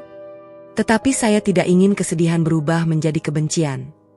Ruangan kembali sunyi. Kalimat sederhana itu terasa menghantam hati semua orang yang mendengarnya. Beberapa menit kemudian, ayah Sari kembali berbicara. Kali ini suaranya terdengar jauh lebih pelan. Sari. Iya. Ayah ingin jujur. Sari menggenggam tangan ayahnya. Apapun itu, aku mendengarkan. Ayah menarik napas panjang. Sejak kamu pergi, rumah terasa kosong. Ayah baru sadar. Selama ini ayah terlalu sibuk mempertahankan ego. Ayah lupa mempertahankan keluarga. Tangis kembali pecah. Ibunya Sari ikut memegang tangan suaminya. Kita semua salah. Ayah mengangguk pelan. Kemudian ia menoleh kepada Fahri. Aku ingin mengenal agama yang membuatmu menjadi manusia seperti ini. Ruangan mendadak hening. Sari membeku. Ia tidak menyangka akan mendengar kalimat itu keluar dari mulut ayahnya. Ayah kembali berbicara. Aku sudah melihat banyak orang kaya. Banyak orang berpendidikan. Banyak orang berpangkat. Tetapi belum pernah aku melihat seseorang yang dihina berkali-kali masih mampu datang membawa kebaikan. Kalau agama mampu membentuk hati seperti itu, aku ingin mempelajarinya. Ibunya Sari langsung mengusap air mata. Aku juga. Sari menutup mulutnya dengan kedua tangan. Tangis bahagia tak lagi bisa dibendung. Fahri sendiri tampak menundukkan kepala. Ia tidak menunjukkan kegembiraan yang berlebihan. Justru matanya ikut berkaca-kaca. Saya tidak pantas mengajak siapapun. Tetapi kalau Bapak dan Ibu ingin belajar, insya Allah saya akan menemani. Ayah Sari mengangguk. Itu yang kami inginkan. Beberapa minggu kemudian, kondisi Ayah Sari benar-benar pulih. Ia telah kembali ke rumah. Namun rumah itu kini terasa sangat berbeda. Bukan karena bangunannya berubah, melainkan karena hati para penghuninya telah berubah. Suatu sore, seorang ustaz datang berkunjung. Tidak ada acara yang mewah. Tidak ada keramaian. Hanya keluarga kecil itu yang duduk dengan penuh haru di ruang tamu. Sari duduk di samping ibunya. Fahri duduk dengan sopan sedikit menjauh. Ayah Sari memandang seluruh keluarganya. Air matanya kembali menetes. Dulu aku pernah mengusir anakku. Hari ini justru anakku yang menunjukkan jalan pulang. Dengan suara bergetar, beliau mengikuti bimbingan ustaz mengucapkan 2 kalimat syahadat. Setelah selesai, ibunya Sari melakukan hal yang sama. Tangis haru memenuhi seluruh ruangan. Sari langsung memeluk kedua orang tuanya. Pelukan yang dahulu terasa mustahil kini menjadi kenyataan. Rumah yang pernah dipenuhi kemarahan kini dipenuhi doa. Rumah yang pernah dipenuhi kesombongan kini dipenuhi rasa syukur. Beberapa bulan kemudian, nama baik Fahri telah sepenuhnya dipulihkan. Ia kembali mengajar di pondok pesantren. Banyak orang yang dulu pernah mencibir kini datang meminta maaf. Fahri menerima semuanya dengan senyum. Baginya, memaafkan jauh lebih menenangkan daripada menyimpan luka. Sari kembali bertugas sebagai polwan. Integritas dan keberaniannya membela orang yang tidak bersalah membuatnya kembali dipercaya oleh pimpinan. Ia dikenal bukan hanya sebagai polisi yang tegas, tetapi juga sebagai polisi yang menjunjung tinggi keadilan dan hati nurani. Sementara Rendra harus mempertanggungjawabkan seluruh perbuatannya sesuai proses hukum yang berlaku. Kesombongan yang dulu ia banggakan akhirnya runtuh oleh perbuatannya sendiri. Suatu sore, Sari dan Fahri berdiri di halaman pondok pesantren. Anak-anak santri berlarian sambil tertawa. Angin berembus lembut membawa aroma tanah sehabis hujan. Sari memandang langit yang mulai berwarna jingga. Luar biasa. Fahri menoleh. Apa yang luar biasa? Sari tersenyum hangat. Kalau malam itu tas berisi emas itu tidak dilempar di dekatmu. Mungkin aku tidak pernah mengenalmu. Fahri tersenyum. Mungkin itu cara Allah mempertemukan manusia. Sari mengangguk pelan. Awalnya aku mengira pertemuan kita adalah musibah. Ternyata itu adalah awal hidayah bagi hidupku. Fahri memandang langit. Setiap takdir selalu memiliki hikmah. Mereka berdiri dalam keheningan. Bukan keheningan yang canggung, melainkan keheningan yang dipenuhi rasa syukur. Dari sebuah fitnah lahirlah kejujuran. Dari sebuah kebencian lahirlah kasih sayang. Dari sebuah pertemuan yang tidak pernah direncanakan, lahirlah cahaya yang menyatukan sebuah keluarga. 1 tahun telah berlalu sejak semua badai itu berakhir. Kehidupan keluarga Sari berubah sepenuhnya. Rumah yang dahulu dipenuhi pertengkaran kini menjadi tempat berkumpul yang hangat. Setiap akhir pekan, mereka menikmati makan bersama sambil berbagi cerita dan rasa syukur atas perjalanan hidup yang telah mengubah hati mereka. Di hadapan keluarga besar dan para santri di pondok pesantren, Fahri dan Sari akhirnya melangsungkan pernikahan yang sederhana namun penuh keberkahan. Tidak ada kemewahan yang berlebihan. Yang hadir hanyalah orang-orang yang benar-benar mendoakan kebahagiaan mereka. Air mata haru mengiringi akad nikah yang menjadi awal kehidupan baru bagi keduanya. Seiring bertambahnya usia, Ayah Sari mulai mengurangi aktivitasnya mengelola jaringan toko kelontong yang telah dirintis puluhan tahun. Suatu sore, ia memanggil Fahri ke ruang kerjanya. Dengan mata berkaca-kaca, ia menyerahkan seluruh tanggung jawab usaha keluarga kepada menantunya itu. Ayah tidak memilihmu karena kamu suami Sari. Ayah memilihmu karena kejujuranmu jauh lebih berharga daripada kecerdasan tanpa hati. Fahri menerimanya dengan penuh kerendahan hati. Ia berjanji akan menjaga amanah itu sebagaimana ia menjaga kepercayaan Allah. Di bawah kepemimpinannya, usaha keluarga berkembang semakin pesat. Keuntungan yang diperoleh bukan hanya digunakan untuk memperluas usaha, tetapi juga membangun beasiswa bagi anak-anak yatim, membantu pondok pesantren, serta membuka lapangan pekerjaan bagi masyarakat sekitar. Sari tetap mengabdi sebagai seorang polwan yang dikenal adil dan berintegritas, sementara Fahri membuktikan bahwa seorang pemimpin sejati bukan diukur dari harta atau jabatan, melainkan dari kejujuran, kasih sayang, dan ketulusan dalam melayani sesama. Kisah mereka menjadi bukti bahwa fitnah dapat menghancurkan nama, tetapi tidak akan mampu mengalahkan hati yang bersandar kepada Allah. Dari sebuah tuduhan yang menyakitkan, lahirlah keluarga yang dipenuhi cinta, keimanan, dan keberkahan yang terus mengalir kepada banyak orang.